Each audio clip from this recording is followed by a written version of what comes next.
এই চাই পাটের ছড়া সোনা কালাতে পারো তো? একবার তো শুধু দিয়ে দেখো সোনাটা। দেখা গুরুদেব আমি কিরকম সেক্সি কামি মাথা মারি, তুমিও পারবে না আমার মতো বানাতে। ঠিক আছে যা, সোনার বুকাটা দিচ্ছি, ভাইটিতে এক্ষুনি তাদের গাড়ি লে। দাও গুরুদেব, আমি এক্ষুনি গাড়ি এসতেছি, দাও।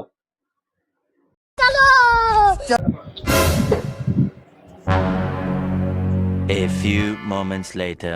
ওই আওয়াজ দিচ্ছে ভাইটিতে, সোনাটা গলে গেছে, ভালো করে ঢালবি, ঠিকঠাক করে দেখে ঢালবি যেন না ছিটকে যায়। গুরুদেব আমি যখন আছি তোমার কোনো চিন্তা করার দরকার নেই।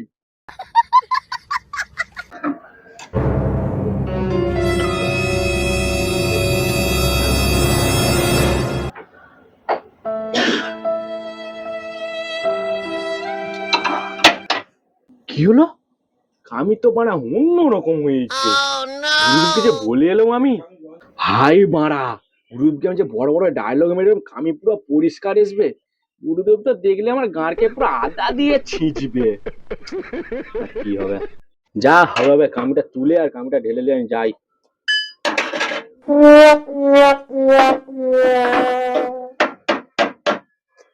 গাঁড়কে ধুবে আসবে।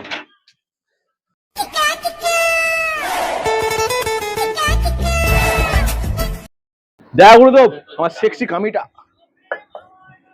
ভাই মারা, তুই তো হেভি সুন্দর কামি বানিয়েছু, পুরো ময়ূরের মতো হয়ে গেছে। তুই তো ময়ূর বানাতে শিখে গেছু। এই না হলে চাই পাটের ছগড়া। সাবাস গুরুদেব আমি একটু বাইরে থেকে আসতেছি।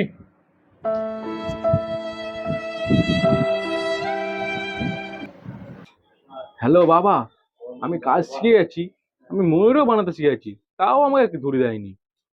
कैसे कैसे लोग रहते हैं यार यहाँ पर। হ্যালো গুরুদেব, বাবা ফোন করছে, ফোনটা ধরো। বাবু, আমাদের ছেলেটা কিছু কাজকর্ম শিখেছে? হ্যাঁ হ্যাঁ, কিছুটা তো কাজকর্ম শিখেছে। বলছি বাবু, ওর এবার কিছু লস মাইনা চালু করো। তুমি তো বলছো ও পুরো কাজকর্ম শিখে গেছে। আচ্ছা ঠিক আছে, দেখছি কি করা যায়। আরে চাঁইপাটের ছেলে, তুই ঘরে ফোন করে বলছু তুই নাকি কাজ শিখে গেছু? হ্যাঁ তুমি তো বললে আমি ময়ূর বানাতে শিখে গেছি, তাই তো আমি ঘরে ফোন করে বলেছি আমি পুরো কাজ শিখে গেছি। शाबाश बेटा। আরে বোকা চোদা, আমি তো অমনি বলছি, সোনার কামিটা ভালো করে গালানো হয়নি, আমি তো তাই বলছিলাম। আরে বড়া, আমি কি করে বুঝবো? আরে হারাম জাদা, তোর মাথায় কি আছে? ময়ূরের মুখে এইসব কথা বলতে তো লজ্জা করেনি? হারাম জাদা, কামি জ্বালা শিখাচ্ছু, এটা কামি হয়েছে?